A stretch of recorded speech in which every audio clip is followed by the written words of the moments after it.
Hello बच्चों, आइए आज नया चैप्टर पढ़ा जाए, न्यूटन्स लॉ, न्यूटन के नियम। इस चैप्टर के अंतर्गत हम लोग पढ़ते हैं संवेग संरक्षण का नियम, law of conservation of momentum. संवेग संरक्षण का नियम, law of conservation of momentum.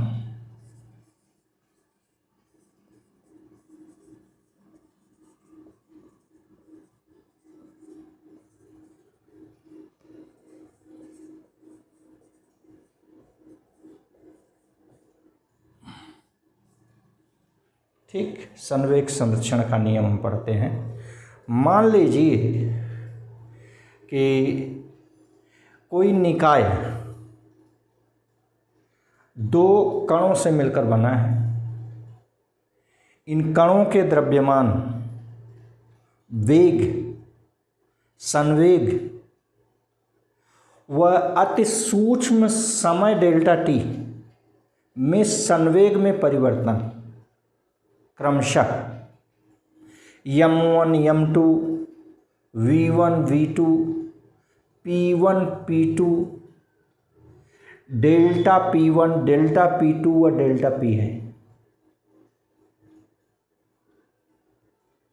तो निकाय का संपूर्ण संवेग p बराबर समस्त कणों के संवेगों का योग। ठीक इसी प्रकार इनमें परिवर्तन अगर डेल्टा p है तो delta p1 plus delta p2 equal delta p। हमने कहा ये परिवर्तन अति सूक्ष्म समय डेल्टा टी पर है, तो संवेग परिवर्तन की दर delta p over delta t equal delta p1 over delta t1 plus delta p2 over delta t।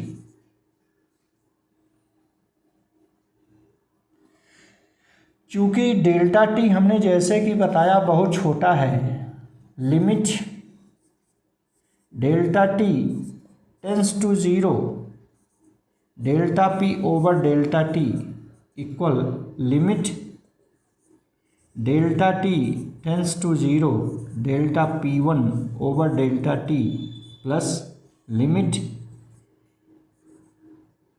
Delta t tends to zero delta p2 over delta t। इसको हम कहते हैं संवेग परिवर्तन की दर। संवेग परिवर्तन की दर means derivative of momentum with respect to time. Derivative of momentum of first particle with respect to time plus derivative of momentum of second particle with respect to time. और हम पढ़े हैं संवेग परिवर्तन की दर आरोपित बल के बराबर होती है। तो ये संवेग परिवर्तन की दर है पहले पार्टिकल के, तो पहले पार्टिकल पर दूसरे पार्टिकल के द्वारा लगाया गया बल है जिसको हम F1, इसी प्रकार दूसरे पार्टिकल पर बल को F2 कह दें, F1 प्लस F2। ये F1 प्लस F2 जो है यही हो गया टोटल बल F, इसको F एक्सटर्नल कहने EXT कह दें। ठीक, तो यहाँ से हम लोगों ने सिद्ध किया कि derivative of p with respect to t equal F external, अर्थात rate of change of momentum is F external. अब यहाँ नियम देखिए, यदि हमारे निकाय पर आरोपित नेट बल शून्य हो, if F external acting on system is zero, तो इससे मिल गया कि derivative of p with respect to time equal zero. F external की जगह ज़ीरो रख दी। अब आप जानते हैं, पढ़े हैं, आपको हमने बताया है कि नियतांक का अवकलन शून्य होता है। तो ये देखिए अवकलन शून्य है, इसका मतलब यह नियतांक है, तो इससे ये सिद्ध हो गया कि p इक्वल कांस्टेंट। यही संवेग संरक्षण का नियम है कि यदि किसी पिंड पर आरोपित नेट बल शून्य हो, अर्थात पिंड पर बाह्य बल न लगे, तो संवेग सदैव नियत रहता है। ठीक, ये जिसे हम संवेग संरक्षण का नियम कहते हैं। फिर से सुन लें, यदि किसी पिंड पर बाह्य बल आरोपित न हो तो संवेग सदैव नियत रहता है, संवेग में परिवर्तन शून्य होता है। आइए इस रेखीय संवेग के संरक्षण के नियम का हम अनुप्रयोग पढ़ते हैं। इसकी सहायता से हम Newton's third law of motion, क्रिया प्रतिक्रिया का नियम, लॉ ऑफ एक्शन रिएक्शन, ये हम निकाल सकते हैं। तो आइए देखते हैं। अभी अभी हम लोगों ने पढ़ा कि चूंकि rate of change of momentum etch force एक ऐसा बल है पहले कण पर दूसरे कण द्वारा आरोपित बल। देखिए, मान लीजिए कि ये हमारा एक कण है, ये हमारा दूसरा कण है, ये एक दूसरे की ओर आ रहे हैं। देखिए, ये पहला कण है, ये दूसरा कण है। ये दूसरा कण पहले पर बल लगाएगा, किधर? लेफ्ट साइड में। ठीक, तो इस बल को हम कह रहे हैं F12। F12 क्या है? पहले कण पर बल, किसके कारण? दूसरे कण के कारण, दूसरे कण द्वारा पहले कण पर आरोपित बल F12। इसी ढंग से हम dP1 इक्वल, ये dt नीचे है, इधर आके गुणा हो गया,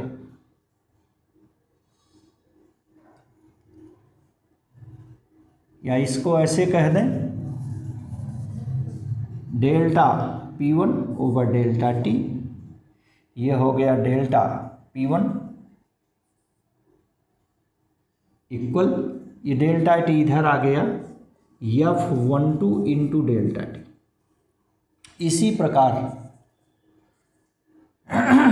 delta P2 over delta T equal F21।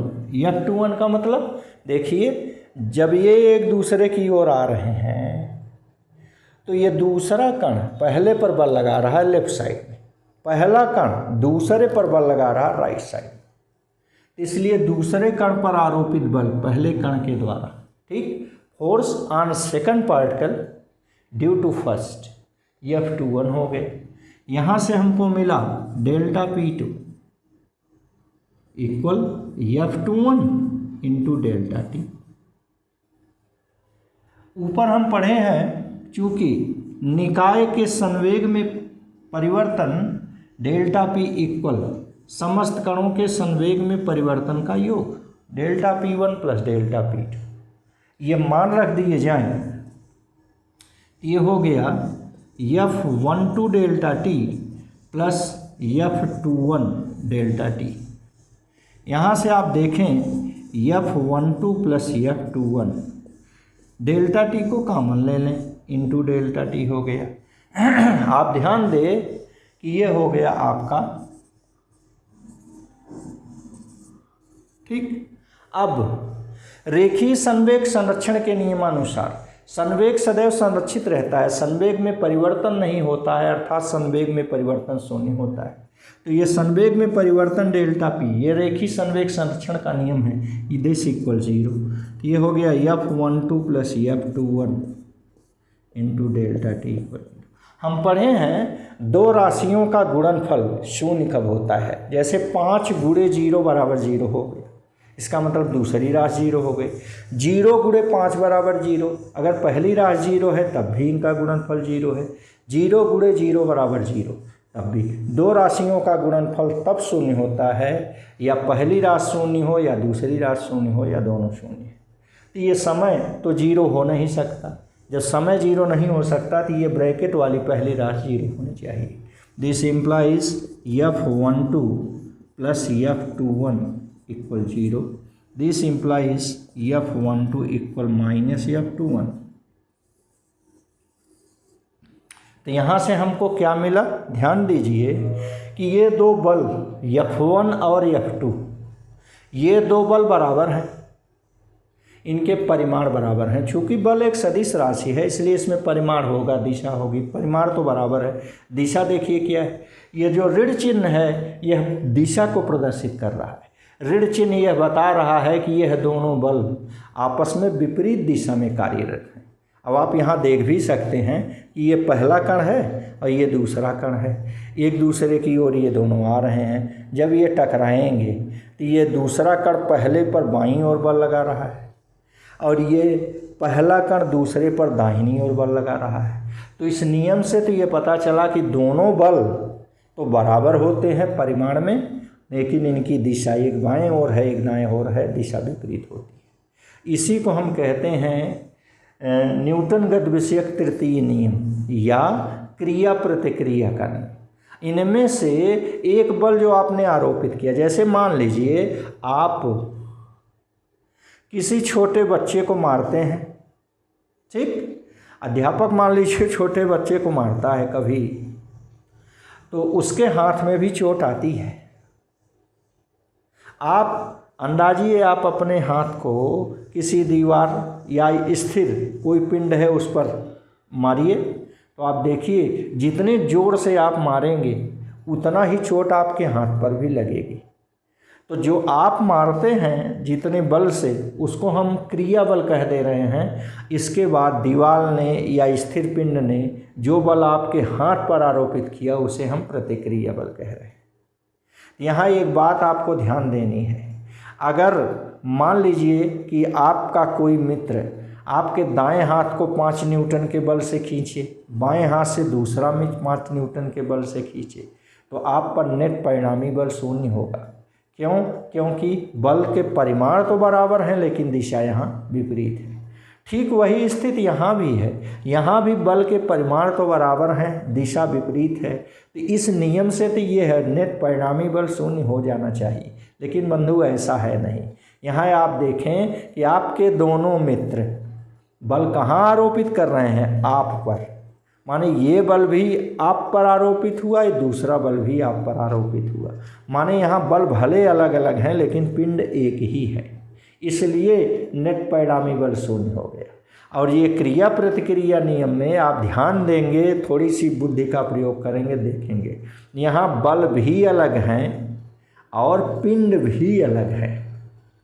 जैसे अभी हमने उदाहरण लिया था, देख लीजिए, आपने F12 का मतलब पहले कण पर बल, किसके कारण? दूसरे के कारण। जब ये टकराया तो दूसरा पहले को बल लगाया बाईं तरफ, ठीक। तो ये F12 पहले बल पर बल लग रहा है, पहले कण पर बल लग रहा है। और F21 देखिए, ये F21 का मतलब दूसरे कण पर बल, किसके कारण? पहले के कारण। अब यहाँ देखिए F21 इस पर बल लग रहा है। तो यहाँ देखिए पिंड अलग अलग हैं, इन पर लगने वाले बल, ठीक, भले ही परिमाण में बराबर हैं, दिशा विपरीत है। तो यहाँ नेट परिणामी बल 0 नहीं होगा। अर्थात क्रिया प्रतिक्रिया नियम में ये बल तो परिमाण में बराबर होते हैं, लेकिन ये है 2 भिन्न भिन्न पिंडों पर आरोपित होते हैं। अब तो आप क्लियर हो गए होंगे ये क्रिया प्रतिक्रिया नियम। अब आइए पढ़ते हैं कि संगामी बलों का परिणामी।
Resultant of concurrent forces, resultant of concurrent forces.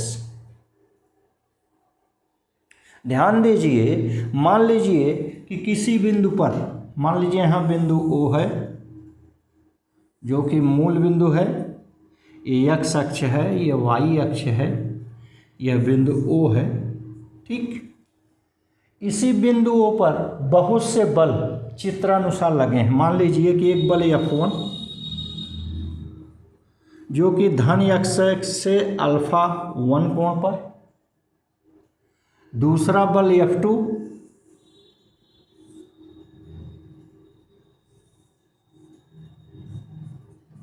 ये धन x अक्ष से अल्फा 2 कोण पर, और अंत में तीसरा बल मान लीजिए कि F3 यह धन x अक्ष से अल्फा 3 कोण पर चित्रानुसार कार्यरत है।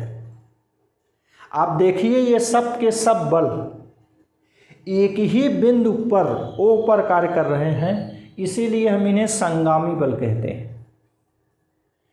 इन संगामी बलों का परिणामी बल हमको चाहिए। मान लीजिए कि इनका परिणामी बल, इसको आप चाहे F कहें चाहे R कहें, जो मर्जी आए, हम यहाँ R कह दे रहे हैं, रिजल्टेंट फोर्स।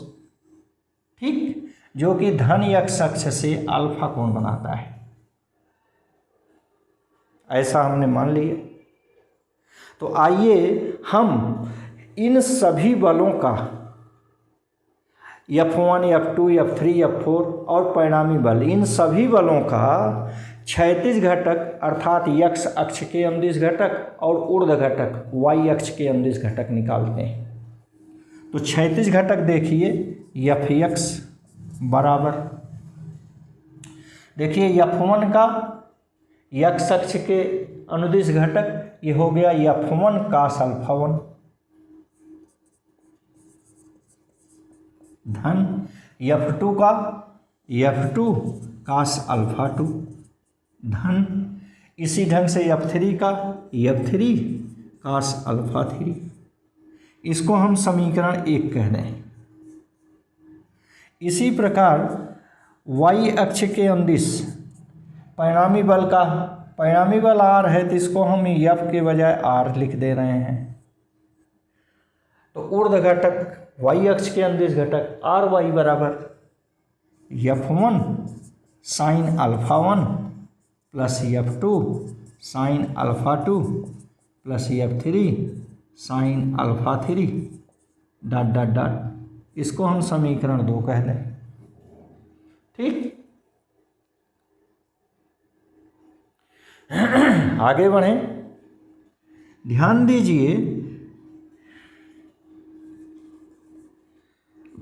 ये परिणामी बल R है, इसका क्षैतिज घटक क्या हो गया, R cos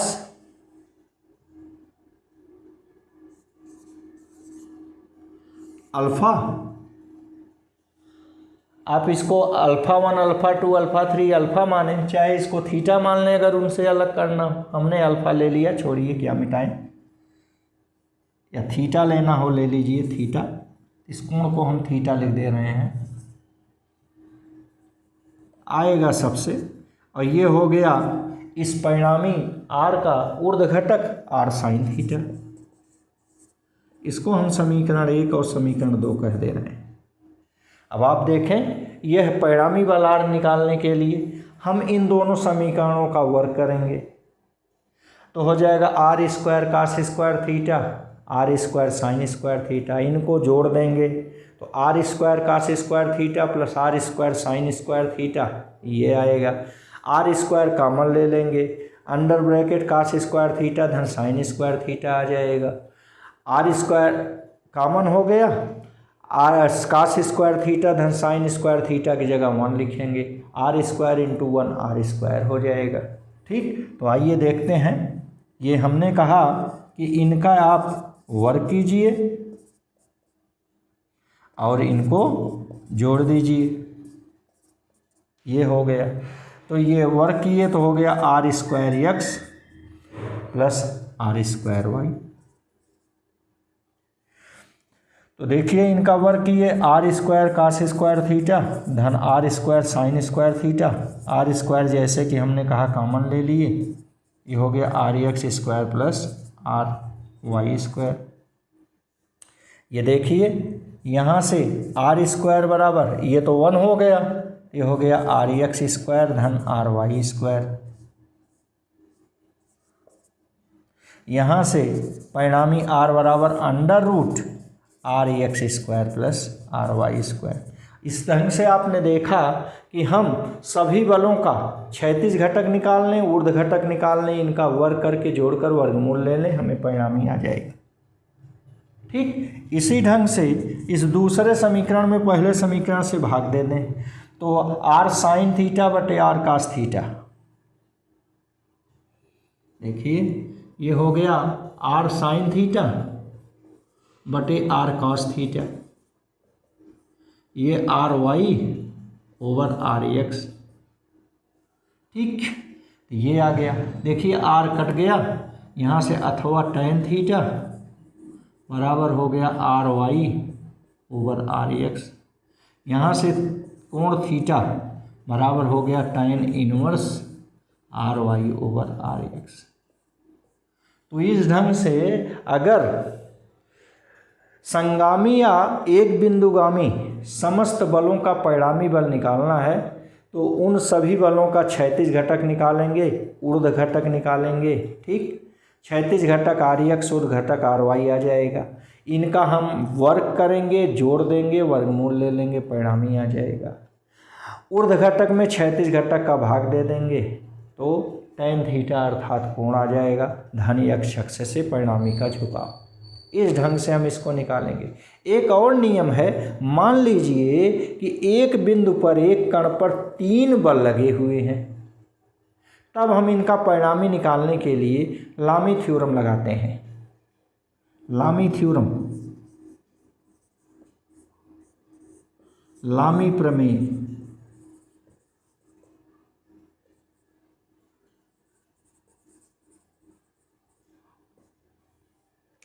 ये बहुत इम्पॉर्टेंट है। अब इसको देखिए कैसे। मान लीजिए कि यह कण O है, अब इस पर 3 बल लगे हैं। ये बल F1 है, ये बल F2 है, ये बल F3 है। इस पर 3 बल लगे हैं।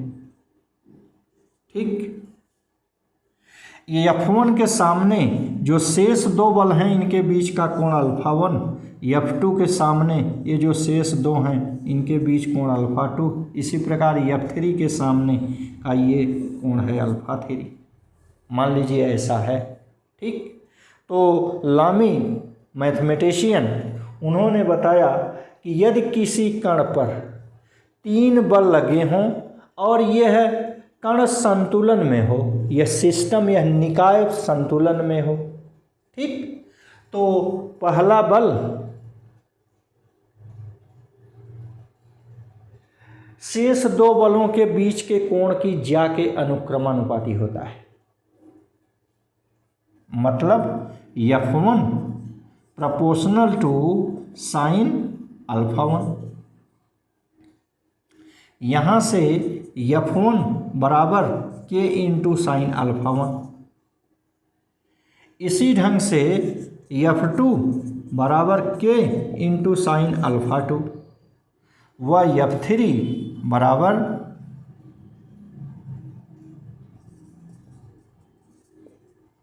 K into sine alpha 3। फिर से सुन लें, यदि एक कण पर लगे 3 बल, ठीक, का परिणामी 0 हो अर्थात वो कण संतुलन में हो, तो पहला बल F1 मान लीजिए शेष 2 बलों के बीच के कोण के साइन के अनुक्रमानुपाती होता है। कोई भी बल शेष 2 कणों के बीच के कोण के साइन के अनुक्रमानुपाती होता है। यहाँ से आप देख लीजिए K का मान निकालने के लिए F1 बटे साइन अल्फा 1 इक्वल, यहाँ से देखिए K का मान F2 बटे साइन अल्फा 2, यहाँ से देखिए K का मान F3 बटे साइन अल्फा 3। ठीक, यही बराबर हो गया K।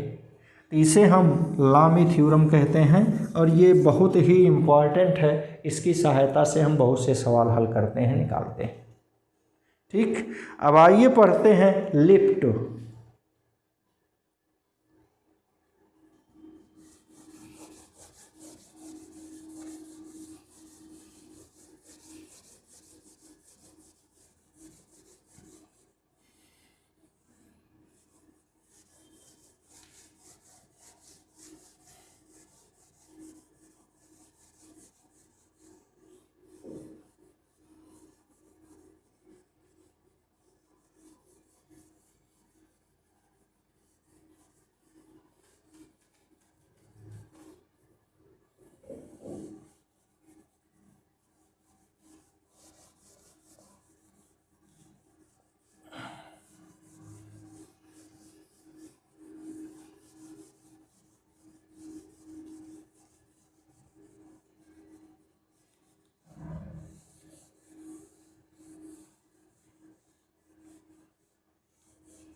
लिफ्ट।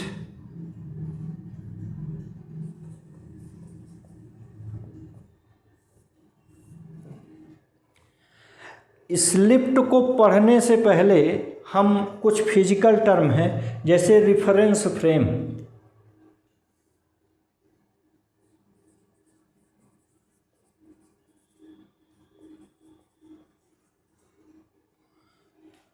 रेफरेंस फ्रेम पढ़ते हैं। रेफरेंस फ्रेम का मतलब ये हुआ, मान लीजिए जैसे पृथ्वी है, पृथ्वी पर हम सभी लोग निवास कर रहे हैं, रह रहे हैं, स्थिर हैं, खड़े हैं, ठीक। तो एक रेफरेंस फ्रेम तो पृथ्वी हो गई। दूसरा देखिए, जैसे अभी हमने उदाहरण लिफ्ट का लिया, लिफ्ट है, लिफ्ट कई स्थितियों में हो सकती है। जैसे लिफ्ट काम नहीं कर रही है तो स्थिर है। दूसरा, लिफ्ट काम कर रही है, तो काम करने का मतलब हुआ, अब हो सकता है लिफ्ट का मुख्य काम है ऊपर ले जाना, नीचे ले आना। तो मान लीजिए लिफ्ट ऊपर जा रही है, तो ऊपर जाएगी तो इसका वेग मान लीजिए अगर बदल रहा है तो इसमें त्वरण पैदा होगा, ठीक। लिफ्ट नीचे आ रही है तो यहाँ भी अगर वेग बदल रहा है तो इसमें भी त्वरण पैदा होगा। तो इस ढंग से यहाँ लिफ्ट के दो काम हैं। एक तो वह जब लिफ्ट स्थिर है अर्थात इसमें त्वरण नहीं है, ठीक। तो इस रेफरेंस फ्रेम को जिसमें त्वरण न हो उसे हम इनर्शियल रेफरेंस फ्रेम कहते हैं। और दूसरा, वह रेफरेंस फ्रेम जिसमें किसी भी प्रकार का त्वरण हो उसे हम नॉन इनर्शियल रेफरेंस फ्रेम कहते हैं। तो इनर्शियल और non inertial.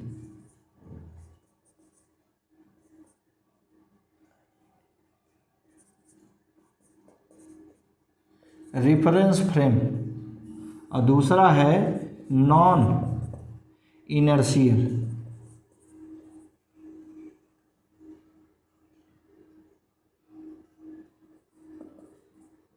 Non inertial frame of reference, reference frame कह दे रहे हैं, ये हो गया, ठीक। तो इसमें आप देखिए, इसमें किसी भी प्रकार का त्वरण होता है और इसमें त्वरण मौजूद नहीं होता है, एक्सेलरेशन इक्वल 0 होता है, ठीक। तो हमें इस नॉन इनर्शियल रेफरेंस फ्रेम की चर्चा करनी है। तो नॉन इनर्शियल रेफरेंस फ्रेम उसको कहा जाएगा जिसमें त्वरण शून्य होता है, त्वरण किसी भी प्रकार का त्वरण मौजूद होता है, इसे हम non inertial frame of reference कहते हैं। अब यहाँ हमको ज़रूरत है एक नए प्रकार का फोर्स है जिसको हम सूडो फोर्स कहते हैं, छद्म बल कहते हैं।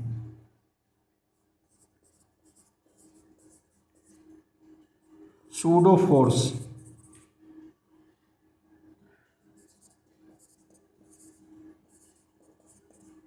छद्म बल, ठीक। वास्तव में ये किसी प्रकार का फोर्स होता नहीं है, हम केवल अपने भ्रमवश इसका अनुभव करते हैं, ठीक। तो आइए देखिए, ये सूडो फोर्स छद्म बल क्या है। बल वैसे भी आप जानते हैं कि ये सदिश राशि है, इसमें परिमाण होता है, दिशा होती है, इसका हम परिमाण बताएंगे, दिशा बताएंगे। एक बात आपको ज़रूर बता दें, ये सूडो फोर्स का अनुभव केवल और केवल ऑब्जर्वर ही करेगा और कोई नहीं। इसका मतलब क्या हुआ, जैसे मान लीजिए कि हम चीनी खा रहे हैं, तो चीनी का स्वाद केवल हम ही को मिलेगा। अगर आप देख रहे हैं तो वह स्वाद आपको नहीं मिलेगा, या चीनी का स्वाद चीनी को खुद नहीं मिलेगा। तो चीनी का स्वाद जो खा रहा है उसे मिलेगा। ठीक उसी प्रकार यहाँ भी कि सूडो फोर्स का अनुभव केवल और केवल ऑब्जर्वर करता है। बस याद रखिए, बहुत इंपॉर्टेंट आपको बता रहे हैं, सूडो फोर्स का अनुभव केवल और केवल ऑब्जर्वर करता है। नंबर 1।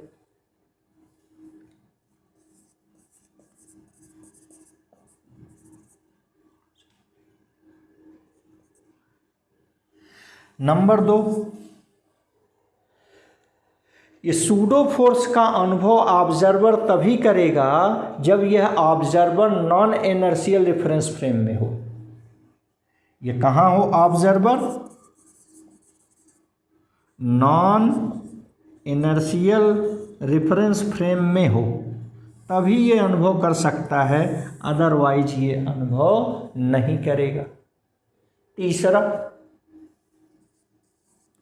ये सूडो फोर्स का मान लीजिए कि लिफ्ट में आप बैठे हैं, आप हैं तो आपका कुछ न कुछ द्रव्यमान तो होगा, तो द्रव्यमान यम, और नॉन इनर्शियल फ्रेम तब होगी जिसमें त्वरण होगा, त्वरण मान लीजिए है ए, तो सूडो फोर्स जो आपका होगा वो यम ए के बराबर होगा, परिमाण इसका यम नहीं होगा। चूँकि हमने कहा कि ये बल है, सदिश राशि है, इसका परिमाण है, दिशा है, तो दिशा के लिए देखिए चौथा, दिशा डायरेक्शन, ये दिशा हमेशा नॉन इनर्शियल फ्रेम के एक्सेलरेशन की दिशा के विपरीत होता है, ए के विपरीत दिशा। ठीक, ये चार बातें हैं, इनको आप ध्यान दिए रहिए। फिर से सुन लीजिए, सूडो फोर्स केवल नॉन इनर्शियल फ्रेम के लिए है, सूडो फोर्स का अनुभव केवल और केवल ऑब्जर्वर करता है, सूडो फोर्स का अनुभव ऑब्जर्वर को तभी होगा जब वो नॉन इनर्शियल फ्रेम में हो। ठीक, सूडो फोर्स चूँकि सदिश राशि है, इसका मान परिमाण यम ए होता है और इसकी दिशा नॉन इनर्शियल फ्रेम के त्वरण की दिशा के विपरीत होती है। ठीक, आइए हम उदाहरण लेते हैं, आपके समझ में आएगा। नंबर 1, जैसे लिफ्ट स्थिर है,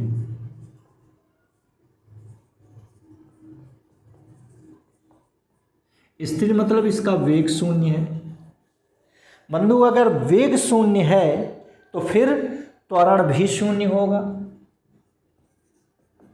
अगर त्वरण शून्य है तब तो ये नॉन इनर्शियल फ्रेम रेफरेंस हुआ ही नहीं। ठीक, यह इनर्शियल फ्रेम है। हमने कहा कि non inertial frame reference frame ठीक नहीं है। जब नॉन इनर्शियल रेफरेंस फ्रेम नहीं है तो यहाँ सूडो फोर्स का अनुभव, एफएस का अनुभव नहीं होगा, सूडो फोर्स का अनुभव नहीं होगा, सूडो फोर्स शून्य होगा। समझ गए? इसका मतलब क्या हुआ देखिए जरा। जैसे ये लिफ्ट है,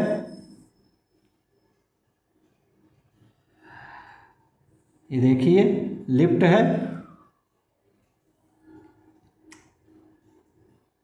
यहाँ कोई आदमी बैठा है लिफ्ट में, यह v बराबर 0 पर है, इसका एक्सेलरेशन a बराबर 0 है।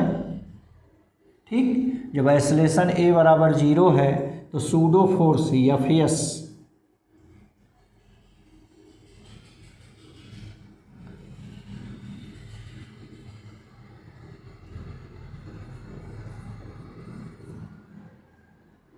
PSEUDU सूडो फोर्स, यहाँ पर यम ए, चूँकि ए 0 है तो ये 0 हो गया, सूडो फोर्स का अनुभव यहाँ नहीं होगा। ठीक, जैसे कि मान लीजिए कि आप खड़े हैं लिफ्ट में, आपका द्रव्यमान 50 किलो है तो आपका भार 50 जी हो जाएगा न्यूटन। 50 जी माने 500 न्यूटन, उदाहरण हम ले रहे हैं। ठीक, तो इसलिए चलिए दूसरा, ये लिफ्ट जो है कांस्टेंट वेग से चल रहा है, v इक्वल नियतांक कांस्टेंट। अब आप जानते हैं कि अगर वेग नियत है तो वेग में परिवर्तन की दर शून्य होगी, अर्थात त्वरण शून्य होगा। यहाँ भी त्वरण शून्य है तो यहाँ भी सूडो फोर्स का अनुभव नहीं होगा, तो P F P इक्वल 0। ठीक, तीसरी कंडीशन ले लीजिए, मान लीजिए कि यही आपका लिफ्ट ए त्वरण से ऊपर जा रहा है, ऊपर ए त्वरण से, ऊपर ए त्वरण से जा रहा है, तो ये देखिए ये लिफ्ट है, यह ए त्वरण से ऊपर जा रहा है। ठीक, यहाँ आप देखिए कि यहाँ आप बैठे हुए हैं,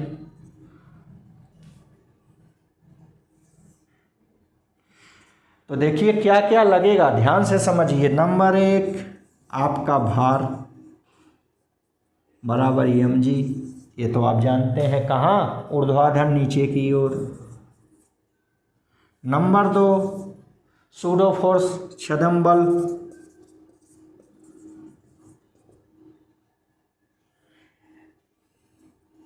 कितना,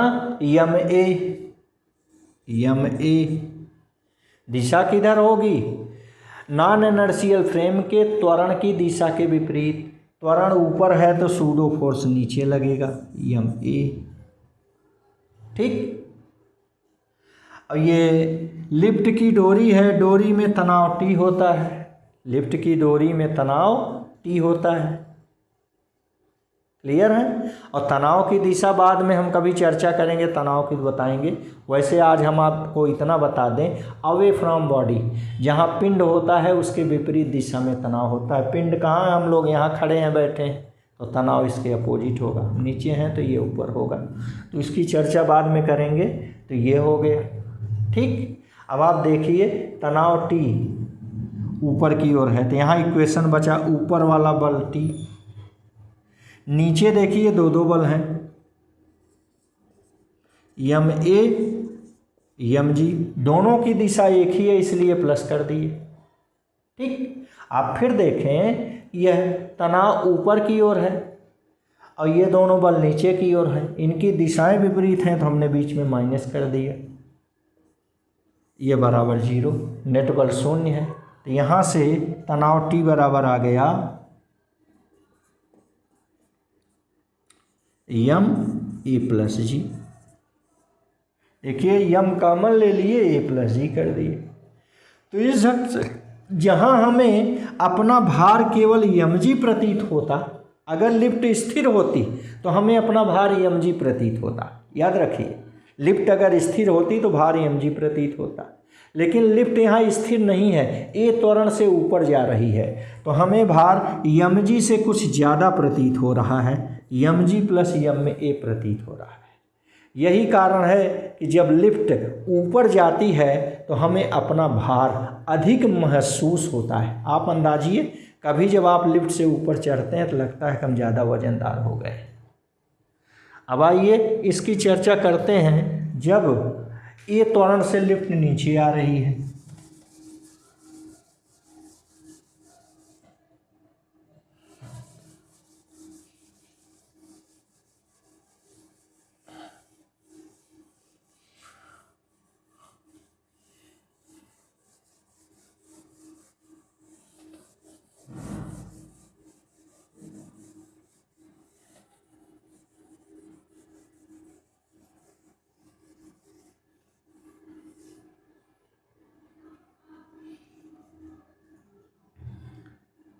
चौथी कंडीशन है जब लिफ्ट ए त्वरण से नीचे आ रही है। ठीक, जैसे यहाँ आप देखिए ये लिफ्ट है, यह ए त्वरण से नीचे आ रही है,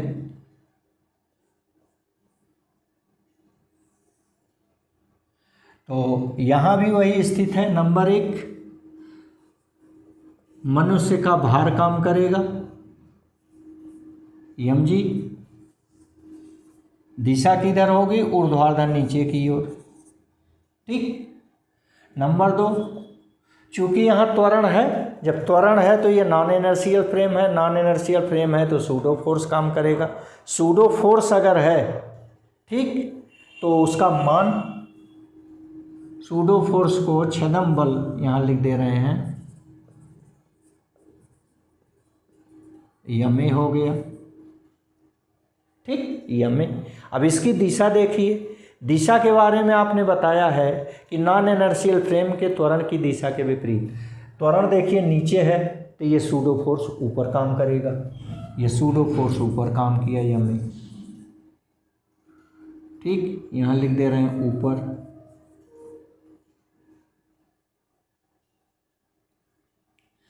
अब ये तनाव तो हमेशा ऊपर ही लगेगा, क्योंकि तनाव हमेशा पिंड अवे फ्रॉम बॉडी, पिंड से दूर की ओर, पिंड यहाँ रखा है नीचे तो तनाव ऊपर लगेगा। अब यहाँ अब आप देखिए कि ऊपर की ओर बल है T, ऊपर की ओर बल है ma, दोनों की दिशा समान है तो हो गया T प्लस ma। नीचे की ओर बल है mg, दिशा ऊपर नीचे विपरीत है तो माइनस कर दिए इक्वल 0। यहाँ से T बराबर आ गया माइनस mg, उधर गया प्लस mg, प्लस ma उधर गया माइनस ma, तो m आप कॉमन ले लीजिए, g माइनस a हो गया। ठीक, आप देखिए ध्यान से समझिए, अगर यह लिफ्ट स्थिर होती तो हमारा भार mg होता, लेकिन लिफ्ट ए त्वरण से नीचे आ रही है तो भार देखिए mg से कुछ घट गया, माइनस ma हो गया, कुछ घट गया। ठीक, वास्तव में घटता नहीं, हमें केवल आभास होता है। तो ध्यान दीजिए, इसीलिए जब हम लिफ्ट से नीचे उतरते हैं तो हमें आभास होता है, महसूस होता है कि अरे हमारा भार कुछ घट गया है, कम हो गया है। केवल अनुभव, आभास होता है, वास्तव में घटता नहीं। हमने पहले भी बताया कि छदम बल वास्तव में कोई बल है नहीं, यह केवल एक आभासी बल है। ठीक, ये हो गया। और एक उदाहरण ले लीजिए, मान लीजिए कि अब मंदन ए से हमारा लिफ्ट ऊपर जा रहा है, मंदन ए से लिफ्ट ऊपर जा रहा है, तब देखिए हमने आपसे बताया था नंबर 1 भार लग जाएगा mg, दिशा हमेशा ऊर्ध्वाधर नीचे की ओर होगी। ठीक, नंबर 2, चूंकि आप कह रहे हैं कि ए मंदन से ये ऊपर जा रहा है, किसी भी प्रकार का त्वरण है, चाहे वो मंदन भी एक त्वरण है, इसको हम निगेटिव एक्सेलरेशन कहते हैं, ऋणात्मक त्वरण कहते हैं। तो किसी भी प्रकार का अगर त्वरण है तो फिर वो नॉन इनर्शियल फ्रेम है, नॉन इनर्शियल फ्रेम में ही सूडो फोर्स का अनुभव होता है। तो यहाँ सूडो फोर्स का अनुभव होगा, छदम बल का अनुभव होगा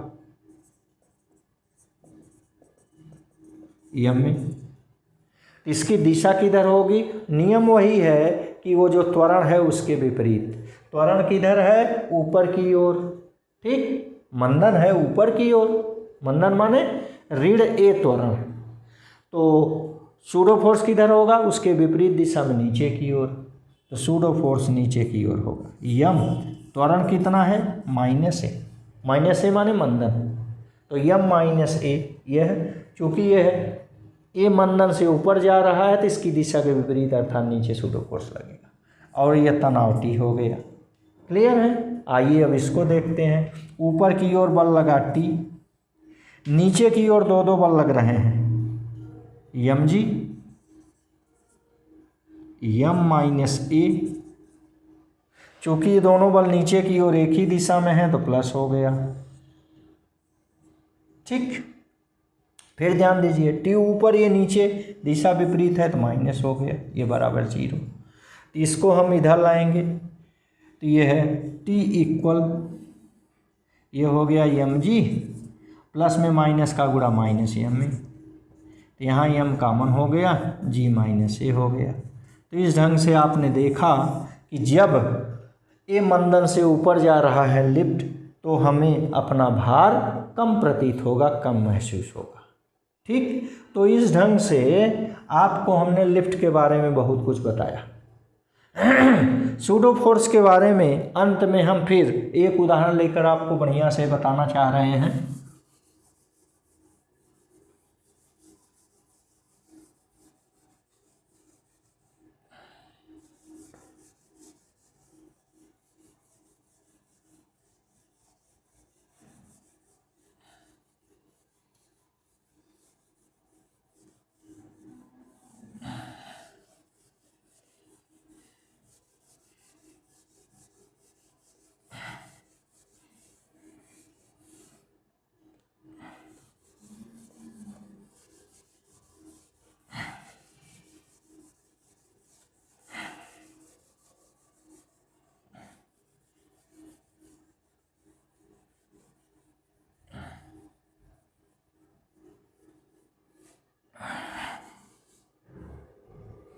देखिए,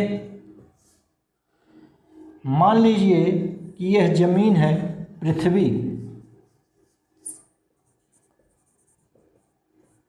यहाँ पर एक पोल है, यहाँ एक बम है, ठीक।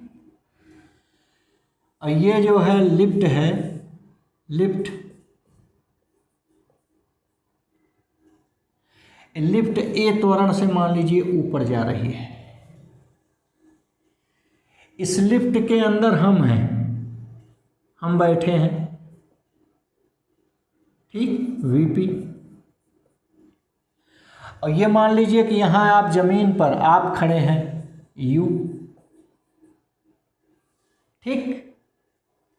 अब आप ध्यान दीजिए कि हमें बम का भार देखना है। बम का द्रव्यमान यम है तो इसका भार mg होगा, ये तो सहमत है।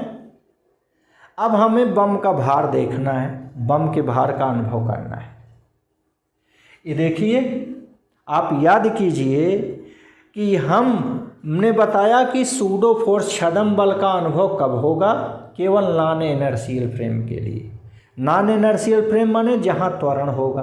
देखिए, आप खड़े हैं, पृथ्वी पर स्थिर हैं, रुके हुए हैं, यहाँ किसी प्रकार का त्वरण नहीं है, तो आप इनर्शियल रेफरेंस फ्रेम में हैं, इनर्शियल रेफरेंस फ्रेम, ठीक, क्लियर। आपको सूडो फोर्स का अनुभव नहीं होगा। अगर आपसे हम पूछें कि भैया इस बम का भार कितना है, तो आप बताएंगे आपके अनुसार Fu, आपके अनुसार यह भार इसका mg होगा, ठीक, आपके अनुसार इसका भार mg होगा। आप सूडो फोर्स का अनुभव नहीं करेंगे। सूडो फोर्स का अनुभव कौन करेगा? जो नॉन इनर्शियल फ्रेम में होगा। अब हम देखिए विजय प्रकाश, हम नॉन इनर्शियल फ्रेम के अंदर हैं। कैसे हम जाने? क्योंकि देखिए लिफ्ट ए त्वरण से ऊपर जा रहा है। अगर किसी भी प्रकार का त्वरण है, ऊपर नीचे, चाहे दाएं बाएं, किसी भी प्रकार का त्वरण है, तो फिर वो नॉन इनर्शियल फ्रेम है। ये नॉन इनर्शियल फ्रेम, ठीक। तो यहाँ सूडो फोर्स का अनुभव होगा, क्लियर। तो यहाँ आप देखिए, अब हमें इसका भार, इस बम का भार क्या महसूस होगा? नंबर 1, हमें तो भार वही mg महसूस होगा, 1 mg। नंबर 2, छदम बल, सूडो फोर्स कितना होता है? ma, क्योंकि यहाँ त्वरण मौजूद है तो यहाँ सूडो फोर्स ma लग जाएगा। दिशा,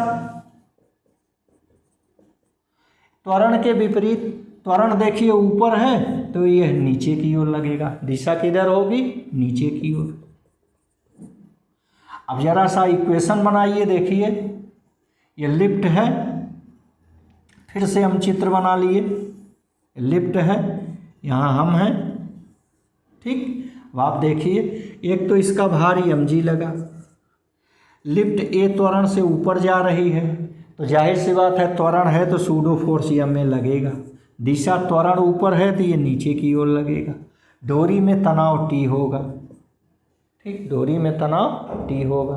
तो ध्यान दीजिए, अब आप, हमें इसका भार कितना महसूस होगा? ऊपर की ओर बल है T, नीचे की ओर बल है mg और ma। दोनों बल देखिए नीचे की ओर हैं तो इसलिए प्लस हो गए। यहाँ T ऊपर, ये दोनों नीचे, तो दिशा माइनस से विपरीत हो गई, यही बराबर 0। तो माइनस को उधर कर दिए, T बराबर हो गया mg प्लस ma। अब आप देख रहे हैं, जब हम लिफ्ट के अंदर हैं, लिफ्ट ए त्वरण से ऊपर जा रही है, तो हमें इसी बम का भार, जो कि पहले mg था, अब mg प्लस ma हो गया, कुछ ज़्यादा हो गया, ठीक। तो हम जो महसूस करेंगे वो लिफ्ट का भार mg प्लस ma महसूस करेंगे, जो कि नॉन इनर्शियल फ्रेम के अंदर है। जबकि आप जो कि बाहर हैं, इनर्शियल फ्रेम में हैं, आप इसका ओरिजिनल भार mg ही महसूस करेंगे। तो वही हमने आपसे कहा कि सूडो फोर्स का अनुभव केवल और केवल ऑब्जर्वर करता है, और यदि observer non inertial frame reference है तभी सूडो फोर्स का अनुभव करेगा, अदरवाइज नहीं करेगा। आप ऑब्जर्वर हैं, लेकिन आप पृथ्वी पर हैं, इनर्शियल फ्रेम में हैं, आप सूडो फोर्स का अनुभव नहीं करेंगे, इसलिए इसका भार ओरिजिनल mg आपको महसूस होगा। हम देखिए लिफ्ट के अंदर है, लिफ्ट ये त्वरण से ऊपर जा रही है, अगर त्वरण है तो ये नॉन इनर्शियल हो गया। अब हम सूडो फोर्स का अनुभव करेंगे। सूडो फोर्स की दिशा किधर होगी? लंबवत नॉन इनर्शियल फ्रेम के त्वरण की दिशा के विपरीत। अगर ये ऊपर जा रहा है तो सूडो फोर्स नीचे लगेगा, जैसे कि हमने चित्र में दिखाया। हल करने पर पता चला कि हमें भार इसका mg नहीं बल्कि mg + ma महसूस होगा। इस ढंग से आपने देखा कि आप तो सूडो फोर्स का अनुभव नहीं करेंगे। सूडो फोर्स का अनुभव कौन करेगा? जो नॉन इनर्शियल फ्रेम में है वही करेगा। धन्यवाद।